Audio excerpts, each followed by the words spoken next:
Well, Team Uganda is currently comprised of 26 athletes who have qualified for the Games. About, you could say, 20 or so from athletics. Interestingly, it's an even match, 13 girls, 13 boys, or 13 men, 13 women. And of those, the majority come from athletics, track events. We have 3 boxers, and for the first time, 1 female boxer, Catherine Nanziri. We have 2 swimmers and 1 weightlifter and a rower. And some of these are abroad, so they'll join. For example, the swimmer will join from Kazan, Russia, where she is, to Tokyo. And we have the host cities. Uganda has, COVID of course disrupted a number of things, but we have had 2 host cities, Tasimina and Zumisano. So we're expecting all things being constant, because things are changing with this COVID situation, but we're expecting the team to live in about 6 different groups. So group number 1 will hopefully live on the 18th of June, and then they'll start 18th, 29th, 5th July, and then the others will come just before the game starts, on the 20th of July, and then maybe another last group will come after, especially the long distance runners. So we're expecting them to come in different batches, but overall, as I said, what is guiding us is the COVID situation and ensuring that they are safe, and because there will be serious protocols once we're in Tokyo, daily testing, the bubble concept, no mixing.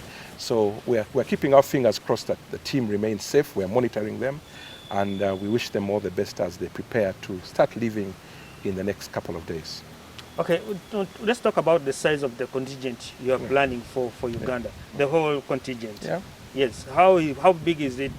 Which areas have you looked at in choosing the people who are going for the Olympics? No, it's not us who choose, Sam. It's not us who choose.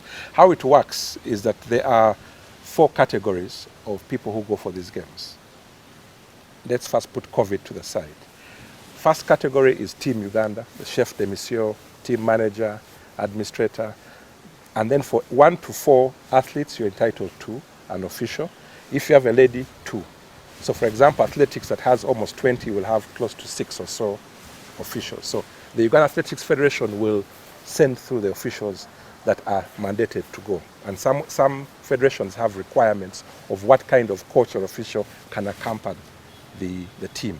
So we have Team Uganda, which will be in the village, headed by the chef de mission, Madame Beatrice Aikuru, team manager Dr. Guel, the administrator, and the 26 plus the officials. So give or take, those could be, it would probably be about 18 or so, depending on how we do them.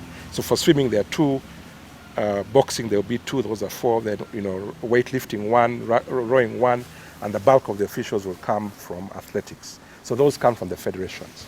The second category is the National Olympic Committee people, because these are the games of the Olympics. So the president of the NOC, secretary general, and maybe 2 or 3 officials as guests from the NOC. Typically these could be from the executive committee or any partners, but because of the COVID, we have been asked by the IOC and local organizing committee to reduce these numbers to only essential people who are supposed to be in the games, because even accreditation comes from the other end. We don't accredit.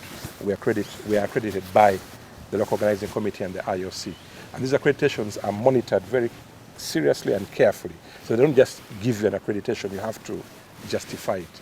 The third category is government dignitaries, if the head of state will come, or the minister, and again that's and I bet maybe 2 or 3 guests.